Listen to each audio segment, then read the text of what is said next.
Puji muliakan nama Tuhan dalam ibadah kita pada pagi hari ini. Biar kita siapkan hati pikiran kita untuk memuji dan memuliakan nama Tuhan. Jemaat semua, saya undang berdiri. Kita akan angkat pujian kita. Kita bersyukur karena apa yang Tuhan telah perbuat dalam kehidupan kita. Haleluya.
Bapa.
kasih setiamu Tuhan tak pernah berubah.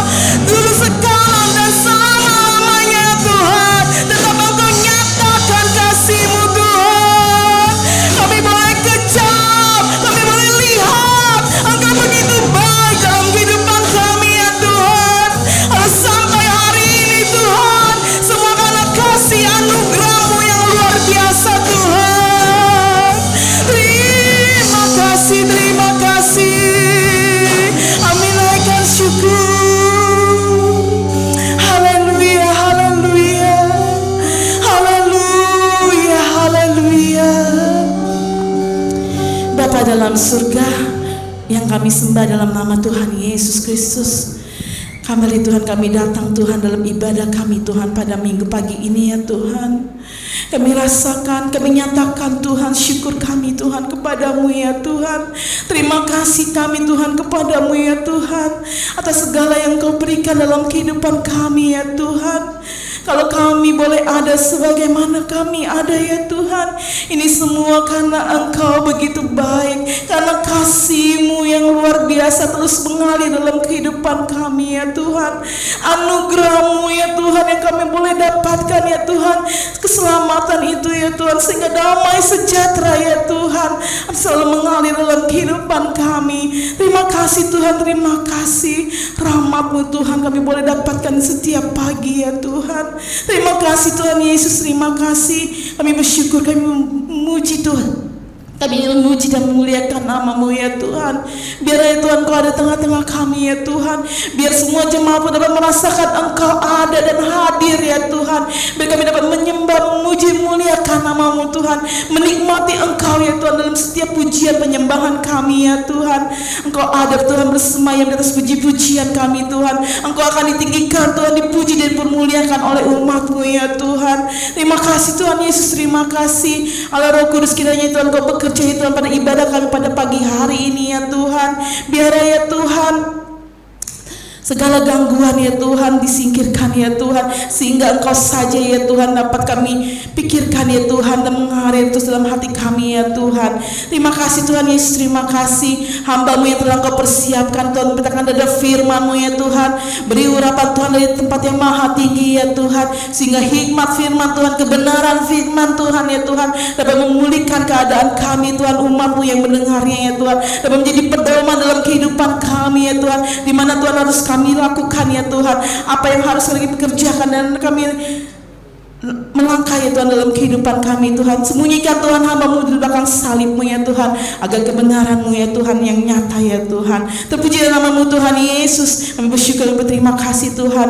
Kami akan mulai ibadah ini ya Tuhan, hanya dalam nama Tuhan Yesus Kristus Tuhan Juru Selamat kami yang hidup. Haleluya, terima kasih Tuhan. Amin. Puji Tuhan, silakan duduk saudara. Haleluya. Puji Tuhan, kita bangga punya Tuhan yang luar biasa, Tuhan yang besar, lebih besar daripada segala apapun dalam dunia ini. Kuasa Tuhan terlalu luar biasa buat kita rasakan. Amin.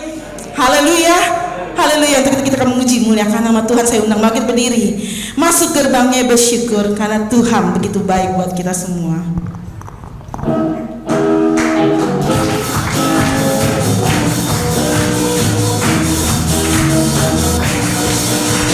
Masuk gerbangnya bersyukur dengan penuh pujian, bersuka di hadiratnya, nyanyi besarkan agung namanya. Puji Dia, puji Dia, angkat kala, amin.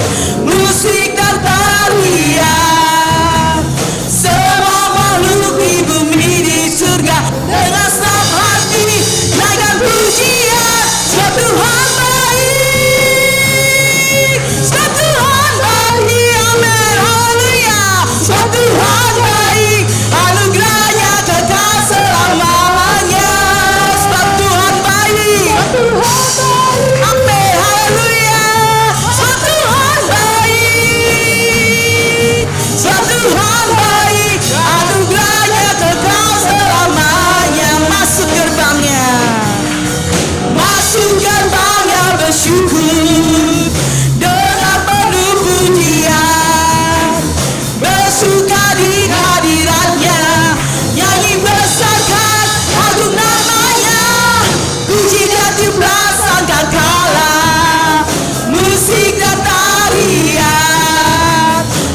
firman Tuhan, kebenaran firman Tuhan. Mari jemaat semua saya undang lagi bagi berdiri. Haleluya. Dengan firman Tuhan segalanya terjadi. Langit dan bumi diciptakan Tuhan, karena Dia punya kuasa yang begitu luar biasa. Haleluya. Allah kuasa melakukan segala perkara. Allah Maha Kuasa. Amin. Haleluya. Dia ciptakan seisi dunia, atur segala masa. Allahku Maha Kuasa. Katakan Allah kuasa. Allah kuasa melakukan segala perkara. Allahku Maha Kuasa. Dia ciptakan seisi dunia, atur segala masa. Allahku Maha Kuasa. Ajaran Tuhan, Kau sungguh heran. Semua yang di sini memuja Engkau. Engkaulah yang patut disembah. Yesus Tuhanku yang heran. Katakan Tuhan ajaib. Ajaran Tuhan. Haleluya. Haleluya. Semua yang di sini memuja Engkau. Engkaulah yang patut disembah. Yesus Tuhanku yang heran. Sekali lagi ajaib Kau Tuhan. Saya berikan kepada Bapak Gembala. Kau Tuhan, Kau sungguh heran. Semua yang di surga memuja Engkau. Engkaulah yang patut disembah. Yesus Tuhanku yang heran. Kami kembali bersyukur kepadamu Tuhan pada saat ini, karena keajaiban-Mu, karena kehebatan-Mu, kami boleh ada sebagaimana kami ada saat ini. Kami dapat menyembah Engkau, kami dapat memuji Engkau, dan kami percaya bahwa di dalamnya Engkau pasti sudah memberkatinya. Sebentar kami akan mendengarkan kebenaran firman Tuhan. Berbicara lagi bagi kami semua, biar kiranya kebenaran firman Allah Engkau singkapkan buat kami. Kami ingin dibentuk, kami ingin dijamah, kami ingin dilawat oleh kebenaran firman Allah. Dan biar kebenaran firman Allah benar-benar menjadikan kami sebagai orang yang percaya, yang mendengar dan melakukannya. Terima kasih Bapa di sorga, terpujilah nama Tuhan.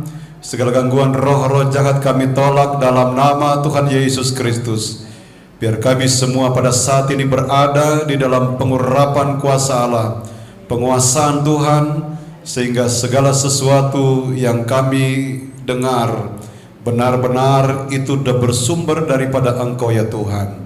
Terima kasih Bapa, dengan pengucapan syukur kami sambut kebenaran firman Tuhan. Kami alaskannya di dalam nama Tuhan Yesus Kristus. Haleluya. Amin. Puji Tuhan, salam sejahtera dalam kasih Tuhan Yesus Kristus yang adalah kepala gereja kita. Kita kembali tentu bersyukur kepada Tuhan karena oleh kasih dan kebaikannya kita boleh kembali beribadah pada saat kesempatan ini, dan bahkan tadi kita sudah memuliakan Tuhan, meninggikan Tuhan, menyembah Tuhan. Saya percaya bahwa segala sesuatu yang kita lakukan itu pasti diperhatikan, diperhitungkan dan diberkati oleh Tuhan. Saudara-saudara, kalau pada minggu yang lalu kita sudah belajar tentang salah satu kealahan Yesus, yaitu Yesus itu adalah firman. Dia berasal dari Allah, dan tentu ini mematahkan teori teladan yang secara logis atau logika, pandangan ini telah membelokkan semua ajaran inti dalam Alkitab, antara lain mengenai kealahan Yesus Kristus. Jadi apa yang kita pelajari pada minggu yang lalu itu mematahkan teori teladan yang mereka anggap bahwa Yesus itu bukan Allah. Dan kesempatan ini lagi saudara-saudara, kita akan masih berbicara tentang kealahan Yesus Kristus. Dan pada saat ini kita akan melihat, kita akan belajar bersama bahwa Yesus Kristus adalah penyelamat manusia. Kalau kita membaca di dalam kebenaran firman Tuhan, Lukas pasalnya yang kedua, ayatnya yang ke-10 sampai ayatnya yang ke-11. Biasanya di dalam pembacaan ini sering diungkap atau disampaikan pada waktu hari Natal, karena berbicara tentang kelahiran Yesus. Nah, di sini dikatakan, lalu kata malaikat itu kepada mereka, jangan takut, sebab sesungguhnya aku memberitakan kepadamu kesukaan besar untuk seluruh bangsa. Hari ini telah lahir bagimu juru selamat, yaitu Kristus Tuhan di kota Daud. Hari ini telah lahir bagimu juru selamat, yaitu Kristus Tuhan di kota Daud. Jadi ini berbicara tentang kealahan Yesus, di mana menunjukkan bahwa Yesus datang ke dalam dunia ini sebagai juru selamat. Di dalam ayat yang ke-10 dikatakan, jangan takut sebab sesungguhnya aku memberitakan kepadamu kesukaan besar untuk seluruh bangsa. Jadi salah satu tujuan kedatangan atau kelahiran Yesus ke dalam dunia ini adalah untuk memberikan kesukaan besar buat semua bangsa.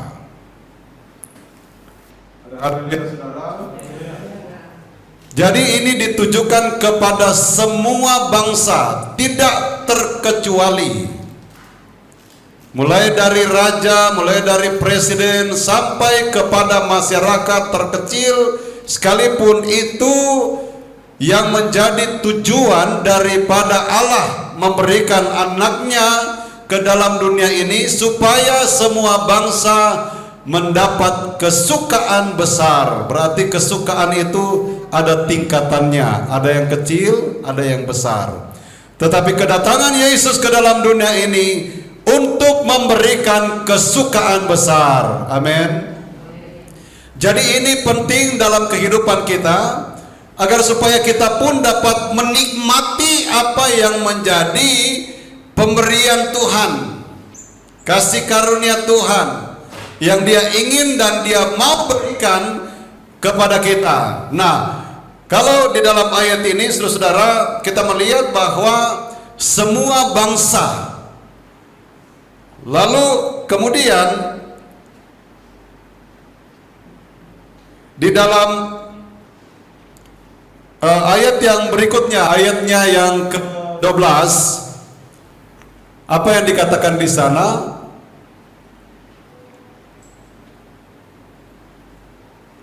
Dan inilah tandanya bagimu, kamu akan menjumpai seorang bayi dibungkus dengan lampin dan terbaring di dalam palungan. Ayat yang ke-13. Dan tiba-tiba tampaklah bersama-sama dengan malaikat itu sejumlah besar bala tentara sorga yang memuji Allah, katanya. Perhatikan di dalam ayat ini. Dan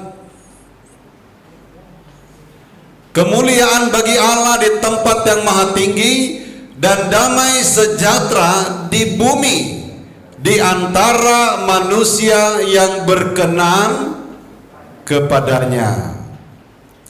Kalau tadi dikatakan kesukaan besar akan diberikan kepada semua bangsa yang ada di muka bumi ini, dan kita perhatikan di sini saudara-saudara, Dia pun memberikan damai sejahtera, bahkan dikatakan di bumi. Kalau tadi bangsa-bangsa, sekarang di bumi. Kalau di bumi saudara-saudara itu sudah menyangkut seluruh ciptaan Tuhan yang ada di muka bumi ini, termasuk fasilitas yang ada, termasuk pohon-pohon, termasuk apa yang terkandung di dalam bumi ini. Semuanya itu dikatakan memberikan damai sejahtera. Tetapi yang terakhir yang perlu ditekankan atau kita perlu tahu itu ditujukan kepada siapa? Kepada manusia. Dikatakan kepada manusia yang berkenan kepadanya. Amin. Jadi kesukaan itu akan kita dapatkan. Kesukaan besar, bukan hanya kesukaan biasa. Damai sejahtera itu akan kita raih, akan kita dapatkan. Tetapi ada satu kata yang perlu kita perhatikan dan akan kita menjadi perenungan kita pada kesempatan ini adalah manusia yang apa? Garis bawahi berkenan kepadanya. Jadi ini penting saudara-saudara. Jadi jangan sampai kita berpikir bahwa kita sudah mendapatkan kesukaan besar, kita sudah mendapatkan damai sejahtera. Tetapi sekarang kalau kita perkecil lagi yang menjadi tujuan daripada kedatangan Yesus ke dalam dunia ini, ternyata hanya kepada manusia yang berkenan kepadanya. Kalau kita akan belajar akan kebenaran firman Allah, saudara-saudara, ternyata didapati orang yang percaya kepada Tuhan belum tentu berkenan kepadanya.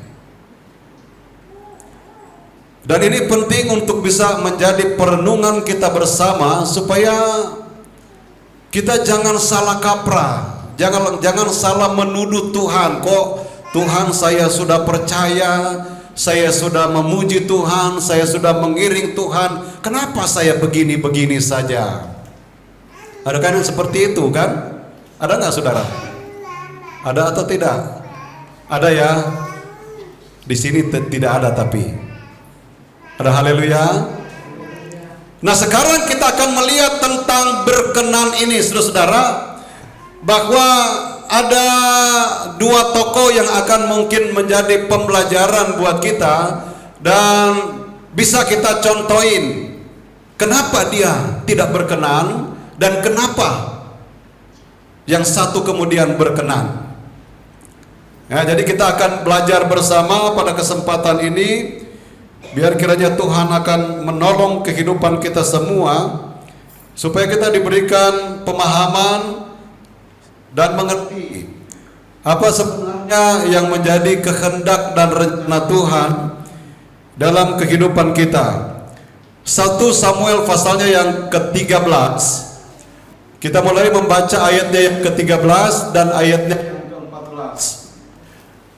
Di sini adalah merupakan satu ungkapan yang disampaikan oleh Nabi Samuel, dan dia tujukan ini kepada siapa? Kita lihat di sana.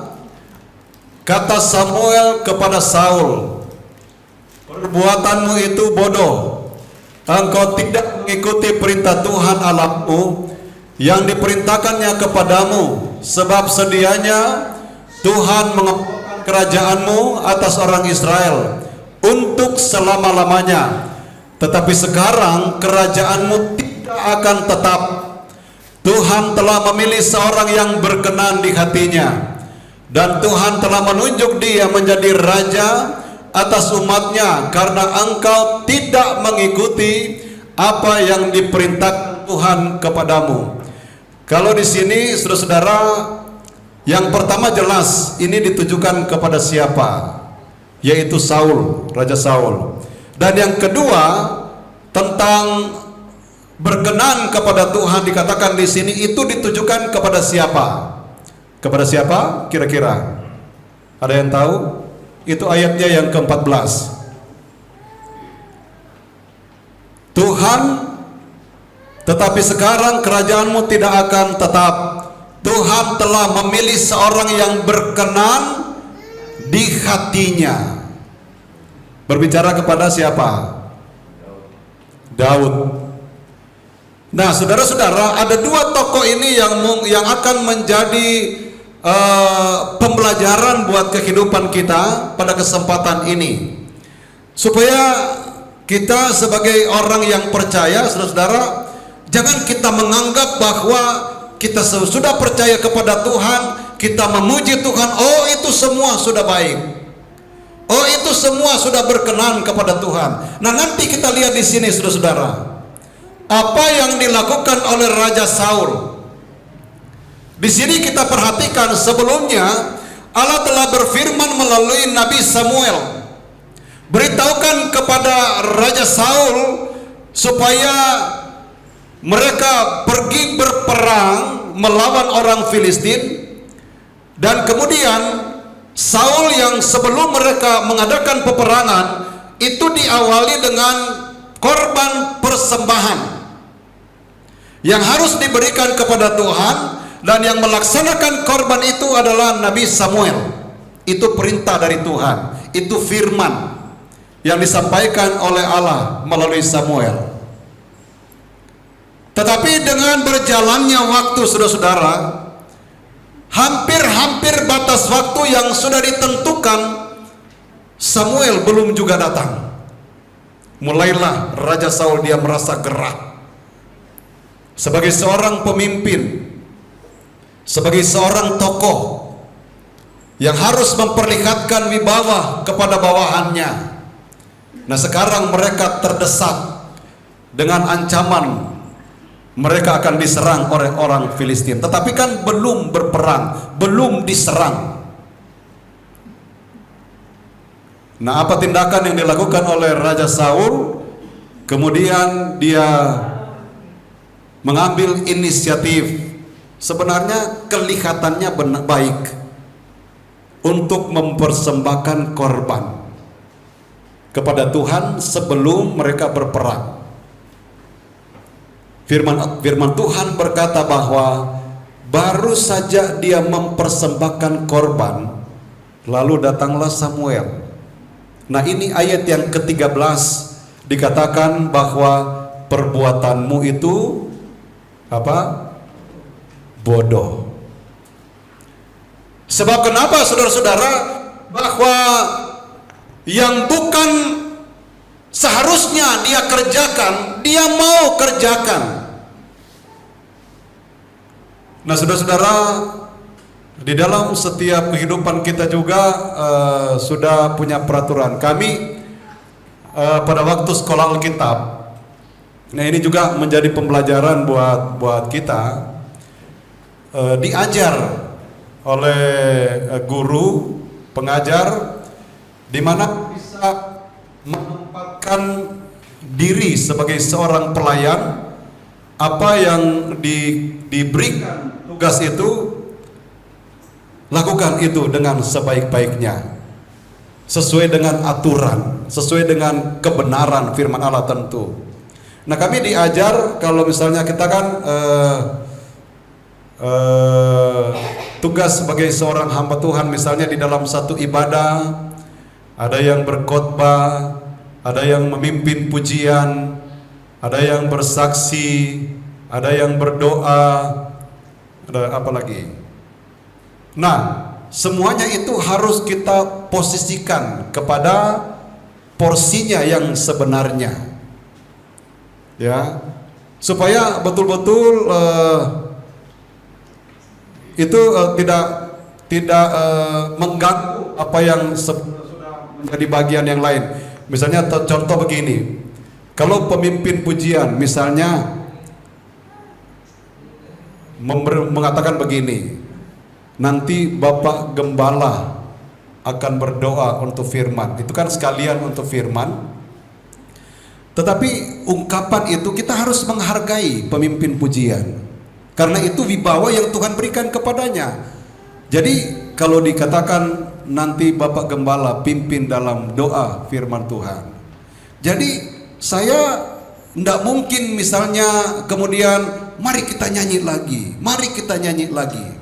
Doa saja langsung, karena itu menghormati wibawa yang Tuhan berikan, talenta yang Tuhan berikan kepada masing-masing. Jadi itu yang kita perlu perhatikan bersama. Jadi kalau misalnya disuruh berdoa, berdoa. Ada haleluya. Mudah-mudahan bisa dimengerti ya. Kalau disuruh bersaksi, bersaksi. Kalau disuruh bawa firman, bawa firman.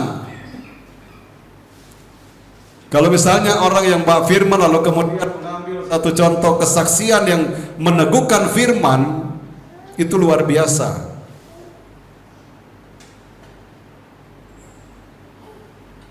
Tetapi banyak kali yang saya perhatikan, saya pernah tanya kepada Om Hani begini, seringkali kan hamba Tuhan kemudian baca ayat, lalu kemudian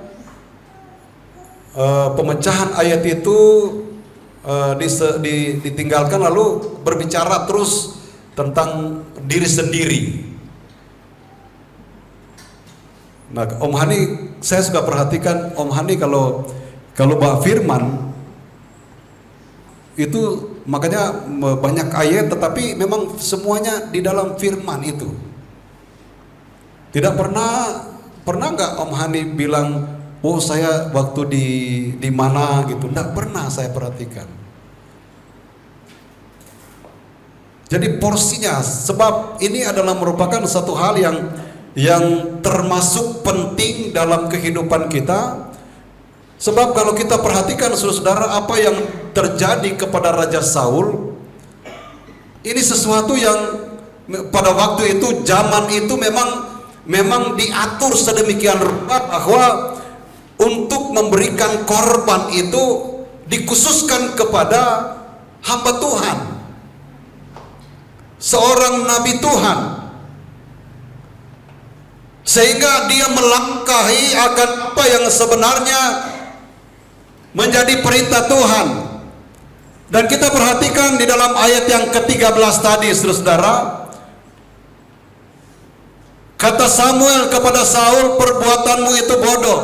Engkau tidak mengikuti perintah Tuhan Allahmu yang diperintahkannya kepadamu, sebab sedianya Tuhan mengokohkan kerajaanmu atas orang Israel untuk selama-lamanya. Cuman karena perbuatan yang kelihatannya sepele, tetapi itu menggagalkan, menggugurkan rencana Allah yang sebenarnya ingin membuat dia mengokohkan kerajaannya.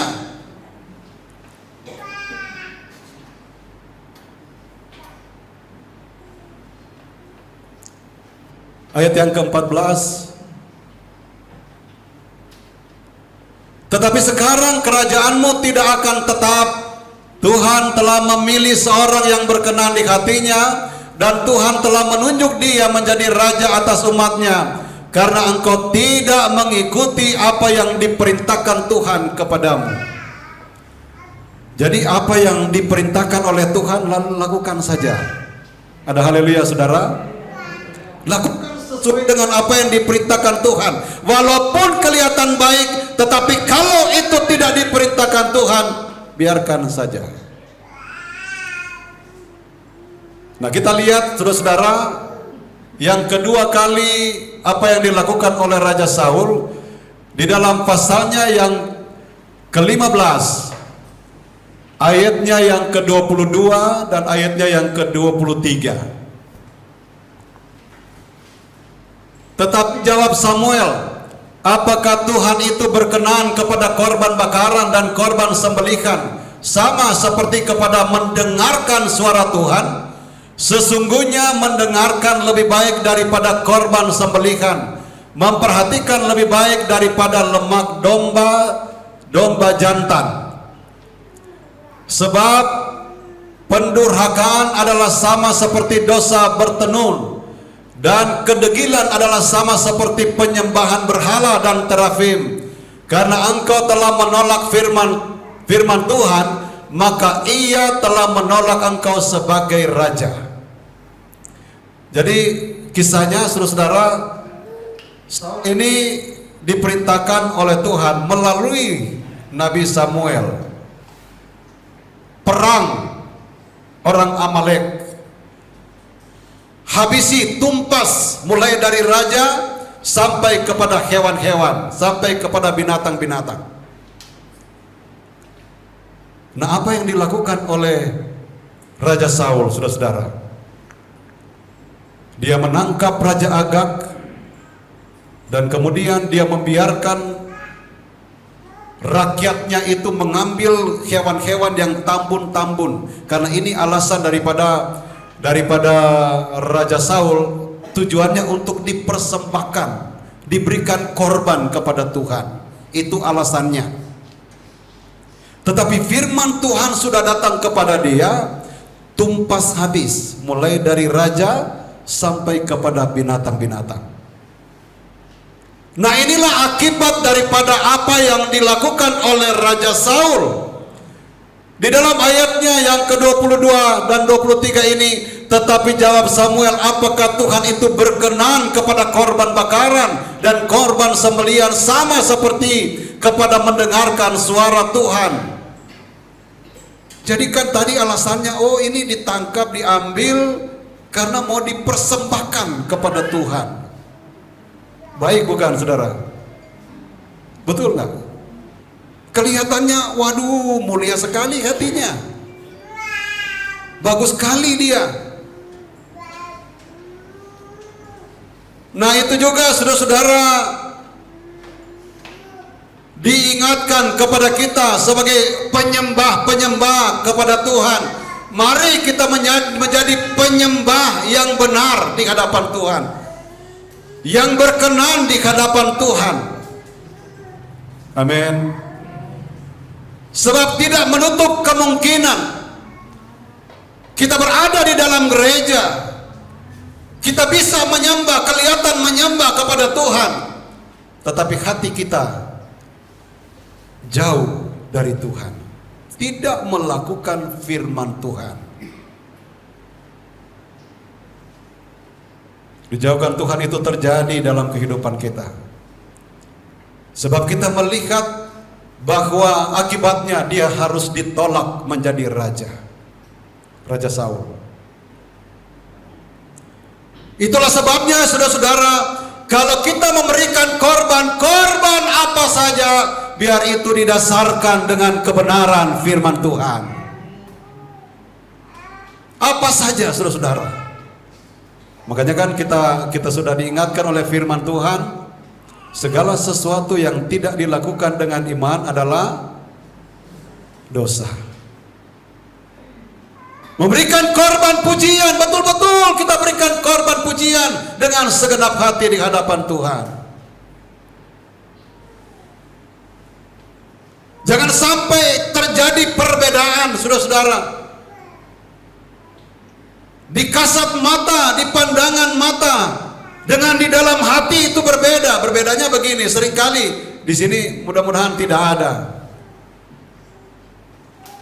Kita boleh mengangkat tangan, kita boleh memuji Tuhan, kita boleh menyembah Tuhan.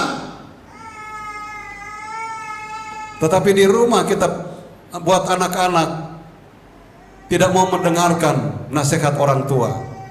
Melakukan firman atau tidak? Amin. Anak-anak muda, perhatikan baik-baik. Melakukan firman itu bukan hanya di dalam gereja. Engkau kelihatan baik, engkau kelihatan luar biasa dalam penyembahanmu, dalam pujianmu. Tetapi di rumah kalau engkau suka membantah orang tua, berarti engkau tidak melakukan firman. Ada haleluya. Anak-anak muda, ada haleluya. Jadi jangan kita hanya dapat melihat, itu kan yang dilakukan oleh Saul, kelihatannya baik, memberikan persembahan. Wow, tujuannya untuk dipersembahkan kepada Tuhan. Wow, luar biasa kelihatan. Tetapi dia tidak melakukan apa yang diperintahkan oleh Tuhan. Akan terjadi kegagalan. Sebab kemudian dia ditolak menjadi seorang raja.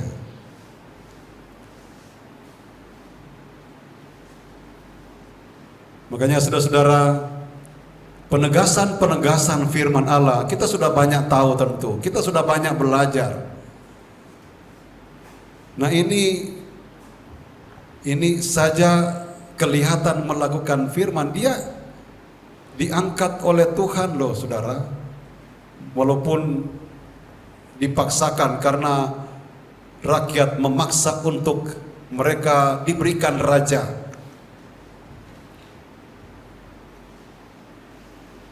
Tetapi dia dilantik oleh Tuhan melalui Nabi Samuel. Tetapi dalam menjalankan tugas yang seharusnya dia lakukan itu sesuai dengan firman Tuhan, sesuai dengan perintah Tuhan. Tetapi sekarang setelah dia dipercayakan, dia tidak melakukan sebagaimana mestinya. Dan ini saudara-saudara perlu kita perhatikan bersama. Saya selalu katakan Tuhan ingin sekali memberkati kita dalam segala hal. Perkara-perkara rohani, perkara-perkara jasmani, Tuhan ingin memberkati kita. Dan kita perlu mencontohi apa yang diperlihatkan oleh Raja Saul di sini, saudara-saudara, yang walaupun kelihatannya baik, tetapi kalau itu tidak melakukan firman, itu perlu ditinggalkan. Ada haleluya saudara. Kayaknya sudah mulai ada yang berpikir, selama ini saya melayani, saya mengiring Tuhan, sudah benar sesuai dengan firman atau belum? Ya, bagus kalau kita berpikir seperti itu saudara. Karena itu kan merupakan satu tanggapan yang bisa membuat perubahan di dalam kehidupan kita. Supaya benar-benar kita merasakan saudara-saudara. Kan Tuhan bilang tadi bahwa Dia akan memberikan kesukaan besar bukan cuma kecil. Dan dia akan memberikan damai sejahtera. Tetapi kepada siapa tadi? Kepada siapa? Manusia yang berkenan kepadanya. Jadi ini perlu saudara-saudara, kalau kita hanya membaca sesuai dengan keinginan kita saja, oh Tuhan sudah memberikan sukacita besar buat semua bangsa-bangsa. Itu memang benar. Oh Tuhan sudah memberikan damai sejahtera buat semua yang ada di muka bumi ini. Itu memang benar. Tetapi masih ada kata-kata selanjutnya yang kemudian jangan sampai kita potong kata-kata itu, saudara-saudara. Bagi manusia yang berkenan kepadanya. Biar kita semua yang di sini berkenan kepada Tuhan, sehingga pujian kita diterima oleh Tuhan, penyembahan kita diterima oleh Tuhan. Kenapa? Pada waktu kita mendengarkan firman Tuhan, kita melakukan firman Tuhan itu. Sebab ketika engkau melakukan firman, engkau bukan menghormati pendeta saja yang menyampaikan, hamba Tuhan siapapun dia yang menyampaikan, tetapi engkau menghormati Tuhan yang sudah menyelamatkan kita, yang sudah memberikan yang terbaik. Saudara-saudara, saya suka berdoa begini kalau bangun pagi-pagi, terima kasih Tuhan, segala sesuatu yang engkau berikan adalah sempurna adanya. Walaupun saudara-saudara, seringkali kan kalau kita bangun, seringkali kita merasa nggak enak badan, mungkin ada rasa yang sakit. Tetapi saya selalu katakan, semua yang engkau berikan adalah sempurna adanya. Segala sesuatu. Apakah itu kesehatan, apakah itu kekuatan, apakah itu berkat, semuanya sempurna.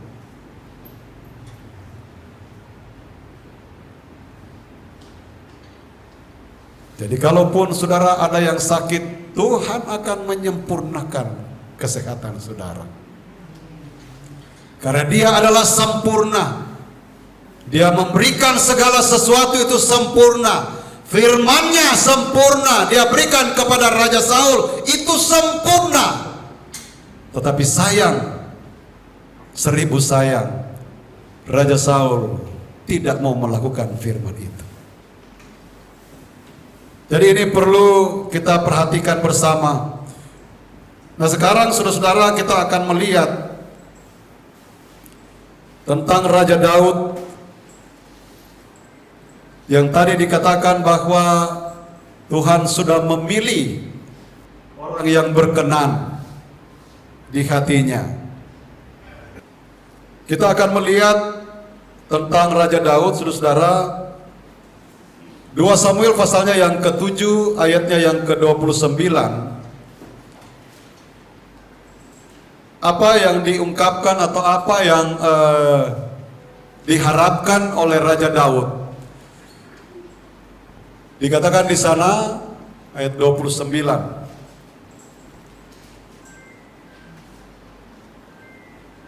Kiranya engkau sekarang berkenan memberkati keluarga hambamu ini, supaya tetap ada di hadapanmu untuk selama-lamanya. Sebab ya Tuhan Allah, engkau sendirilah yang berfirman, dan oleh karena berkat-Mu keluarga hamba-Mu ini diberkati untuk selama-lamanya. Jadi ini adalah merupakan satu ungkapan perkataan Raja Daud karena dia sudah melakukan akan kebenaran firman Allah. Bukan berarti Raja Daud tidak pernah bersalah di hadapan Tuhan. Ada kekurangan Raja Daud, tetapi dia menyadari akan kekurangannya, lalu kemudian dia tetap menjalankan apa yang menjadi aturan Tuhan, apa yang menjadi perintah Tuhan. Bahkan di dalam permintaannya di sini, saudara-saudara, dia katakan supaya tetap ada di hadapanmu untuk untuk selama-lamanya. Artinya dia sudah melakukan, dia ada di hadapan Tuhan sebelumnya. Tetapi sekarang dia minta supaya Allah yang dia sembah itu, Allah yang dia lakukan perintahnya itu berkenan. Sebab ya Tuhan Allah, Engkau sendirilah yang berfirman, dan oleh karena berkat-Mu keluarga hamba-Mu ini diberkati untuk selama-lamanya. Dan terbukti Yesus juga menjadi keturunan daripada Daud. Bahkan ayat-ayat yang lain mengatakan Yesus itu adalah anak Daud, keturunan Daud. Sampai sekarang ini saudara-saudara, apa yang dimintakan oleh Daud supaya dia diberkati sampai selama-lamanya, untuk selama-lamanya. Jadi apa yang menjadi peraturan Tuhan ketika itu dilakukan, maka itu akan terus-menerus diberikan oleh Tuhan, diberkati oleh Tuhan, diperhitungkan oleh Tuhan. Jangan sampai kita berpikir bahwa sampai saat sekarang ini saja. Kita harus ingat tentang keturunan kita. Ini pemikiran yang disampaikan oleh Daud, dan dia pohonkan, dia minta kepada Tuhan supaya Tuhan berkenan. Ada satu ayat lagi yang hampir sama.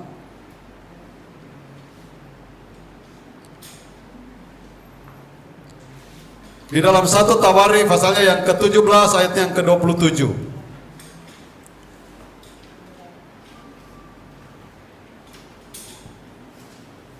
Kiranya Engkau sekarang berkenan memberkati keluarga hamba-Mu ini, supaya tetap ada di hadapan-Mu untuk selama-lamanya. Sebab apa yang Engkau berkati ya Tuhan, diberkati untuk selama-lamanya. Kalau Tuhan yang memberkati, tidak ada yang sanggup menghalanginya. Kalau Tuhan yang berkata diberkati untuk selama-lamanya, kita harus ingat, apakah kita sudah melakukan akan perintah Tuhan. Ada banyak hal yang Tuhan izinkan untuk kita lalui, untuk kita jalani. Seringkali itu membuat kita tidak enak untuk menjalaninya, untuk merasakannya. Tetapi kalau itu adalah merupakan proses Tuhan, seperti Daud ini bukan gampang saudara-saudara. Dia percaya kepada Tuhan itu tidak gampang.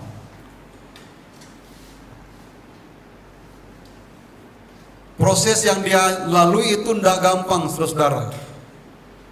Mau dibunuh oleh Saul,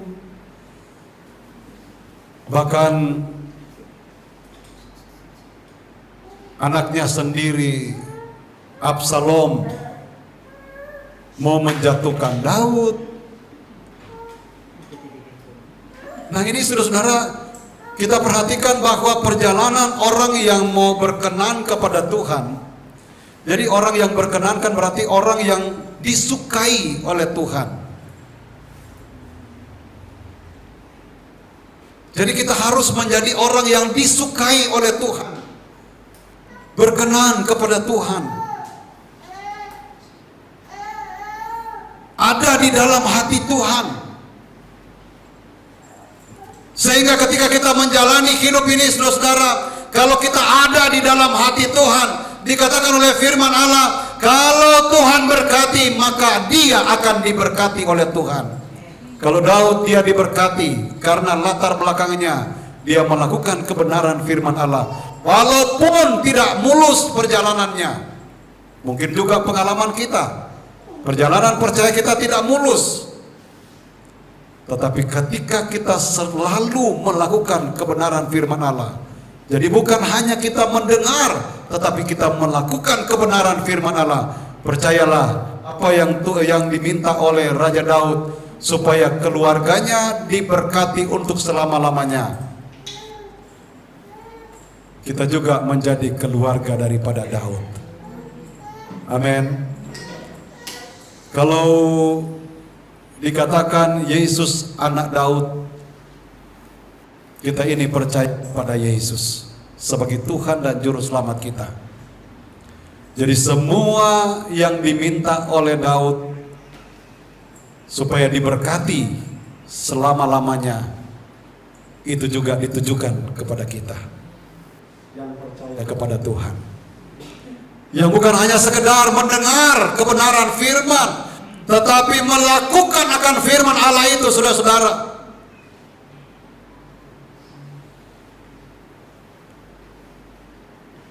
Coba kita kembali kepada 1 Samuel pasalnya yang ke-15 ayat yang ke-23 tadi.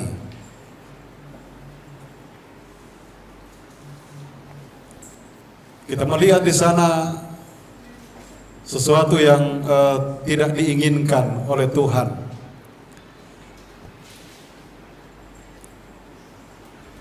Kita baca sama-sama ya. 2, 3. Sebab pendurhakaan adalah sama seperti dosa bertenung, dan kedegilan adalah sama seperti penyembah berhala dan terafim. Karena engkau telah menolak firman Tuhan, maka ia telah menolak engkau sebagai raja. Dengan kata lain, saudara-saudara, kalau kita melihat akan firman Allah ini, akan ayat ini, orang yang tidak melakukan firman berarti orang itu ada salah satunya di situ degil, keras kepala. Siapa yang mau jadi keras kepala di sini? Kan di sini dikatakan, dan kedegilan adalah sama seperti penyembah berhala. Artinya menduakan Tuhan. Ke gereja iya, menyembah berhala juga iya. Tapi di sini tidak ada ya. Masih ada nggak saudara-saudara? Saudara di gereja angkat tangan, sampai kalau bisa duduk angkat kaki.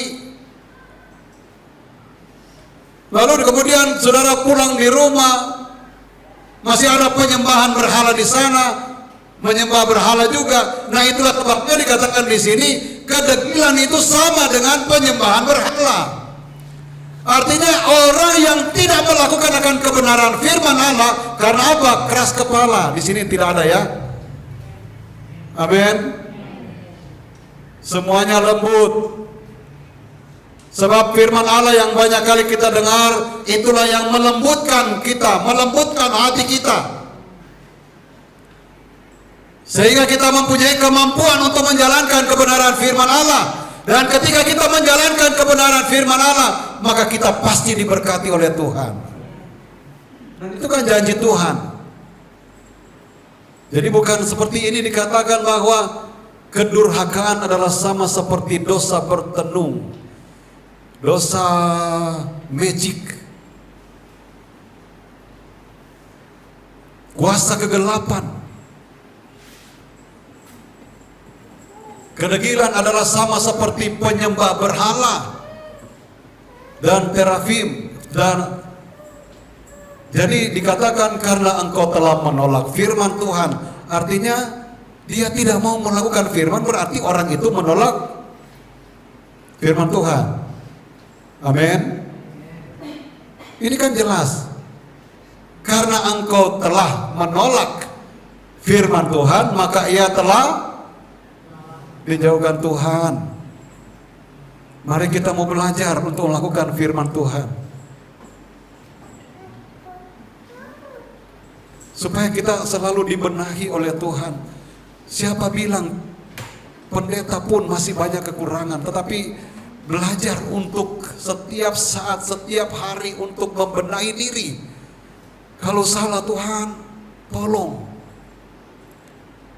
supaya benar-benar saya dapat menikmati apa yang artinya damai sejahtera, apa yang artinya kesukaan besar.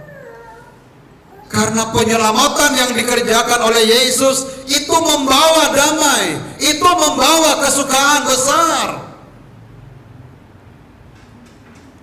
Tetapi yang perlu lagi saya ingatkan bahwa itu ditujukan kepada manusia yang berkenan kepada Tuhan. Orang yang berkenan kepada Tuhan, kita sudah belajar dari dua tokoh tadi, Saul dan Daud. Saul, dia mendengarkan firman yang disampaikan melalui Nabi Samuel. Dia dengar. Tetapi sayang, dia tidak melakukan apa yang dia dengar. Sehingga jabatan sebagai raja dialihkan kepada orang lain. Kiranya Tuhan menolong kita semua dan memberikan kekuatan, memberikan hikmat untuk kita mampu melakukan firman itu, supaya pada waktunya kalau memang Tuhan izinkan untuk kita diberkati secara materi, satu saat itu akan pasti Dia nyatakan. Tetapi teristimewa yang harus kita perhatikan di sini adalah perkara rohani. Perkara rohani itu kuat, maka kita tidak akan terganggu dengan perkara jasmani. Sebab bukankah Tuhan ingin supaya kita diberkati? Tetapi seperti cerita-cerita yang lalu, orang yang misalnya tidak kuat iman, lalu kemudian dia mendapatkan berkat yang banyak, emang dia akan datang di gang seperti ini? Kalau dia tidak kuat iman, dasarnya tidak kuat, nanti dia berpikir bahwa parkirannya, nanti mobilnya dicoret, diapain, itu bisa saja saudara-saudara. Tetapi kalau dia kuat iman, mau apapun yang terjadi, dia akan tetap jalani sesuai dengan kebenaran firman. Sehingga kehidupan kita sebagai orang yang percaya akan menjadi teladan, akan menjadi contoh. Ya, jadi bukan teladan yang negatif yang diperlihatkan oleh teori teladan, tetapi teladan yang positif yang juga ditinggalkan oleh Yesus untuk murid-muridnya. Dan itu juga diberikannya buat kita sebagai orang yang percaya kepada Tuhan. Rasul Paulus juga mengungkapkan supaya dia dapat diteladani oleh Timotius. Sebab kenapa? Dia melihat teladan daripada Yesus Kristus. Kita juga bisa menjadi teladan. Seringkali mungkin kita katakan, teladanilah papamu, teladanilah mamamu. Tetapi bagaimana kalau kita mengatakan demikian, kalau seandainya kita tidak menjadi teladan?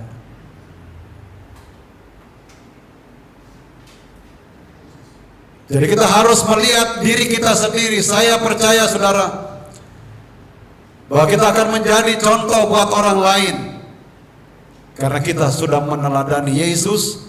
Dan teladan itu kita praktekkan. Kita tidak perlu mungkin banyak bicara dengan orang lain, tetapi mereka akan melihat dan menilai kita. Jadi sikap kita penting untuk kita bisa perlihatkan kepada orang lain. Lakukan kebenaran firman Allah. Saya percaya pada waktunya Tuhan akan melimpahkan berkat-berkat jasmani dan teristimewa berkat rohani dalam kehidupan kita. Tuhan Yesus Kristus memberkati kita semua. Mari kita bangkit berdiri dan kita naikkan pujian Yesusku, penyelamatku, tiada yang seperti Engkau.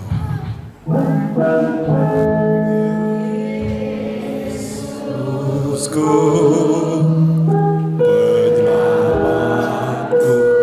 tiada yang seperti Engkau.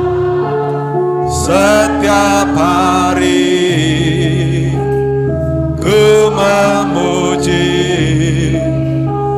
keajaiban kasih-Mu.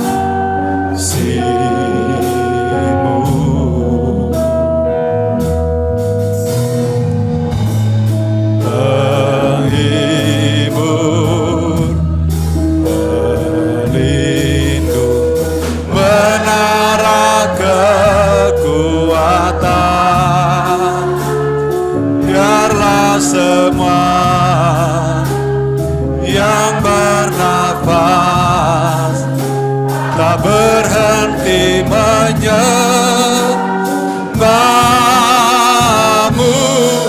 Nyanyi dan bersoraklah.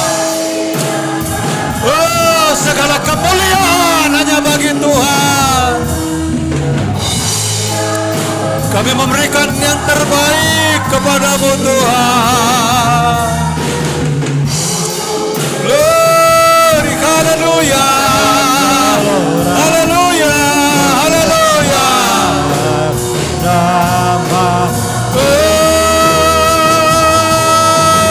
Ku bersuka atas perbuatanmu, selamanya ku kasihi Engkau Tuhan. Tiada janji seperti yang ada padamu. Yesusku penyelamatku, haleluya. Dan saya serahkan kepada Ibu Gembala. Yesusku penyelamatku, tiada yang seperti Engkau. Setiap hari ku memuji keajaiban kasih-Mu.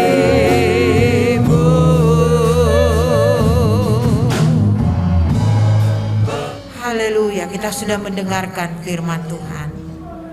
Ada Saul, ada Daud. Bagaimana Saul di hadapan Tuhan ada akibat, tetapi Daud adalah anak yang berkenan di hadapan Tuhan. Kalau kita melihat betapa Daud diberkati oleh Tuhan, Daud menjadi kesenangan hati Tuhan. Daud ada di hati Tuhan. Saudara-saudara, kembali lagi kepada diri saudara dan saya. Ada dua sifat, ada dua karakter yang berbeda.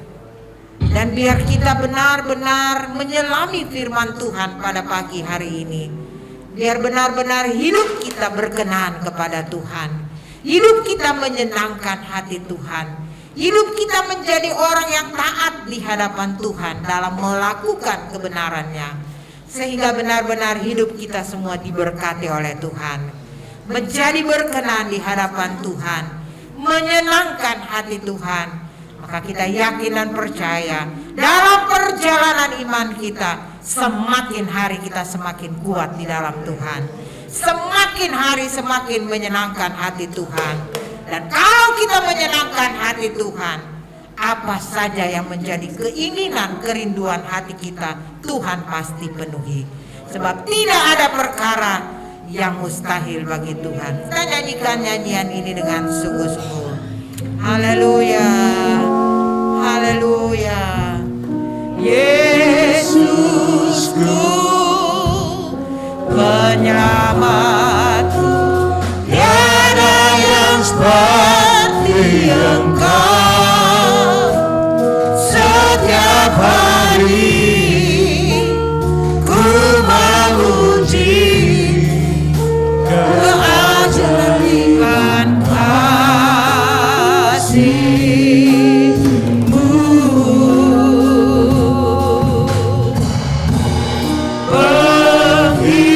Penghidup, pelindung, menerangkan kekuatan. Biarlah semua yang bernafas tak berhenti menyembahmu.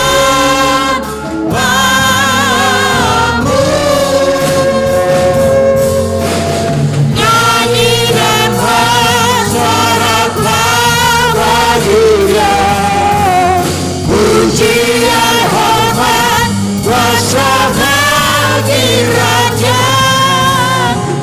Gunung-gunung, laut bergerak mendengar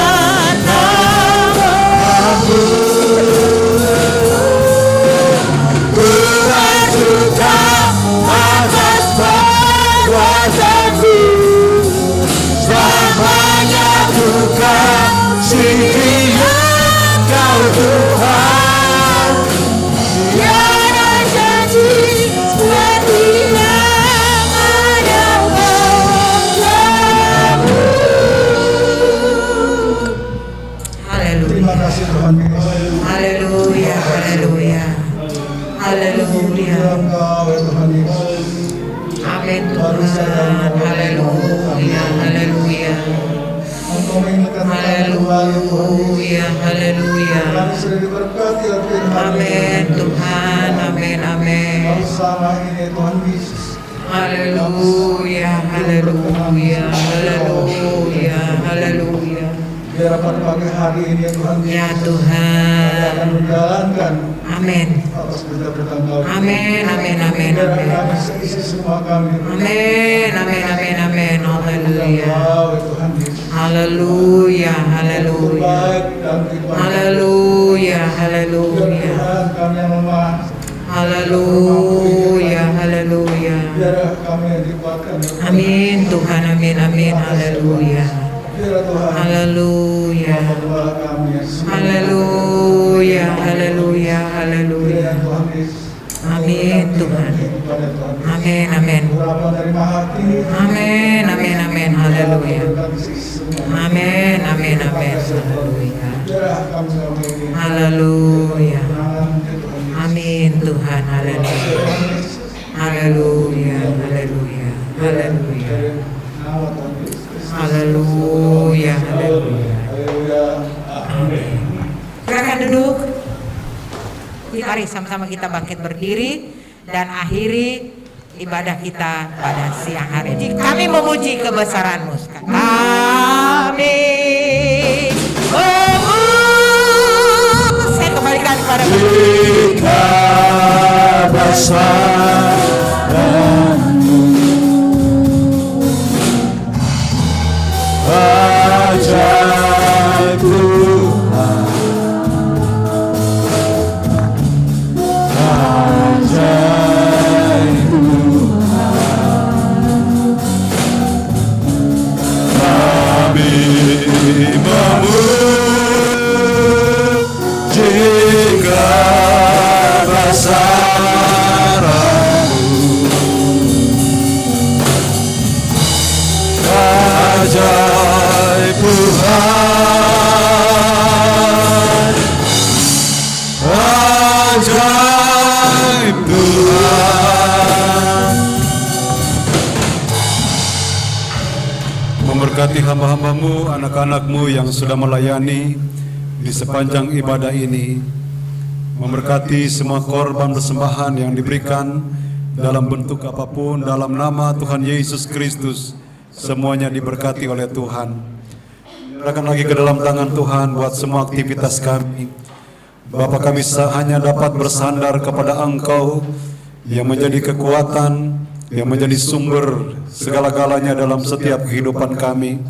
Dan kami percaya apapun yang Engkau percayakan untuk kami dapat kerjakan dan lakukan, kalau kami landaskan itu semua dengan kebenaran firman Allah, Engkau pasti menyertai dan pasti memberkatinya. Terima kasih Bapa di sorga, buat saudara-saudara kami, buat keluarga, buat jemaat yang tidak bersama dengan kami. Bapa, kalau mereka dalam keadaan sakit dimanapun mereka pada saat ini, kami berdoa kiranya Engkau ulurkan tangan-Mu, Engkau jamah mereka dalam nama Tuhan Yesus Kristus. Engkau pulihkan, Engkau sembuhkan, dengan mujizat-Mu dinyatakan bagi mereka, dan mereka boleh mengalami kebaikan dan pertolongan Tuhan. Kami tetap berdoa buat bangsa, negara, pemerintah yang ada di Indonesia. Tuhan tolong pulihkan, Tuhan selamatkan bangsa kami ini. Pemerintah diberikan hikmat agar mereka dapat menjalankan tugas mereka dengan sebaik-baiknya demi kepentingan semua masyarakat yang ada di negara dan bangsa ini. Kami juga tetap berdoa dan mempunyai keyakinan bahwa virus corona satu saat Engkau pasti mematikan dan Engkau menghentikan penyebarannya dalam nama Tuhan Yesus Kristus. Kami sebagai hamba-hamba Tuhan, anak-anak Tuhan, orang-orang yang percaya, yang berkenan di hadapan Tuhan, pasti dilindungi dan diberkati oleh Tuhan. Terima kasih banyak Bapa di sorga. Sebentar kami kembali pulang setia dalam perjalanan kami. Jauhkan, hindarkan dari hal-hal yang tidak diinginkan. Tibakan dengan tidak satu kurang apa-apa. Terima kasih Bapa.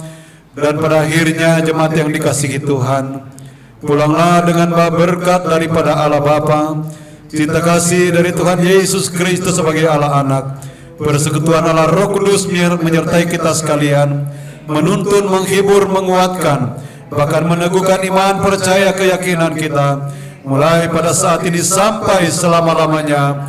Tuhan Yesus datang kembali pada kali yang kedua.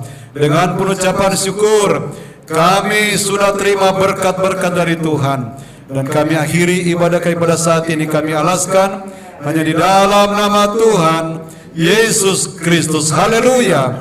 Dan kita semua berkata amin. Tuhan Yesus Kristus memberkati kita semua. Amin.